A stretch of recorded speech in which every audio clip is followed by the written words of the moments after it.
বর্তমানে আমাদের সবাইকে লক্ষ্মীর ভান্ডার থেকে অন্নপূর্ণা যোজনাতে ট্রান্সফার হতে হচ্ছে। সেই জন্য আমাদের ব্যাংকে ডিবিটি লিঙ্কের কিন্তু অবশ্যই প্রয়োজন আছে। সেটা কি করে করবা আর তোমরা কি করে ডিবিটি লিঙ্ক চেক করতে পারবা সেটা সবটাই আজকে ডিটেলসের মাধ্যমে এই ভিডিওটা কিন্তু দেখতে হবে। তার জন্য কোনো স্ক্রিপ্ট না করে ভিডিওটা পুরো দেখো।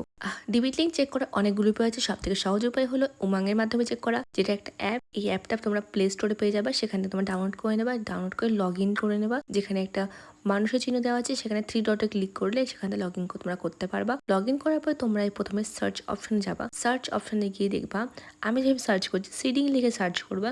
তো প্রথমে চলে আসবে ভারত সিডিং আধার এনাবেলার।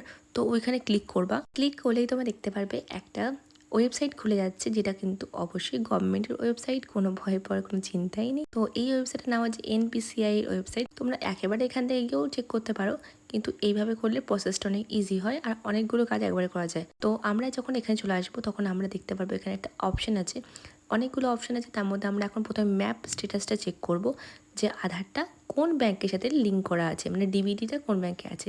তার জন্য আমরা এটাতে অপশানে ক্লিক করে এখানে আধার নাম্বার দিয়ে ক্যাপচারে দিয়ে স্ট্যাটাসটা চেক করার চেষ্টা করলে দেখতে পারবে এখানে ফোন নাম্বার চাইবে। ফোন নাম্বারটা দেওয়ার পরেই আরেকটা ওটিপি আসবে ফোনে, সেই ওটিপিটা দিলেই কিন্তু তোমরা তোমাদের আধার সিডিংটা দেখতে পারবা। আর এটা এমনটা দেখাবে, এখানে Aadhaar number, bank number, bank seeding status আর লাস্ট আপডেট ডেট দেখাবে। এবং তারপরে তোমরা যদি চাও এখন ডিসিডিং করতে, ধরো এই ব্যাংকে তোমরা চাইছো না টাকাটা যাতে আসুক, আর এই ব্যাংকে টাকাটা আগে আসতোও না, তাহলে তোমাদের কিন্তু অবশ্যই যেই ব্যাংকে টাকা আসতো সেই অ্যাকাউন্টটা ডিপিটি করতে হবে। তার জন্য তোমরা কি করবে বা সেই অপশানে দেখাবো। তো আমরা আবার চলে আসলাম আধার সিডিংয়ের অপশানে, এবং সেখান থেকে আমরা চলে যাব এখানে যে প্রথম অপশানটা আছে আধার সিডিং অ্যান্ড ডিসিডিং, সেখানে ক্লিক করব। তো আমাদের পেজ ওপেন হয়ে গেছে। তো সেখানে আমরা ক্লিক করার পরে দেখতে পাচ্ছি আধার নাম্বার লাগবে। তারপরে আমরা সিডিং অপশানে ক্লিক করবো, আমরা সিডিং করতে চাইছি। দেন আমরা সিলেক্ট ব্যাঙ্ক, আমরা কোন ব্যাঙ্কে করতে সেটা সিলেক্ট করবো। তো আমরা স্টেট ব্যাঙ্কে করবো, তো স্টেট ব্যাঙ্কটা এখানে সিলেক্ট করে নেব।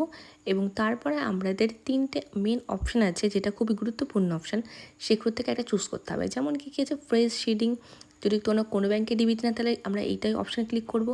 And then same bank with another account, একটা ব্যাঙ্কে অনেক একটা জয়েন্ট একটা সিঙ্গেল থাকতে পারে, সেক্ষেত্রে এটাও ক্লিক করতে হবে। আর লাস্ট অপশানটা আমরা ক্লিক করবো, যেটা আমরা একটা ব্যাঙ্ক থেকে আরেকটা ব্যাঙ্কে সিডিং করতে দিলে এই থার্ড অপশানটা ক্লিক করব।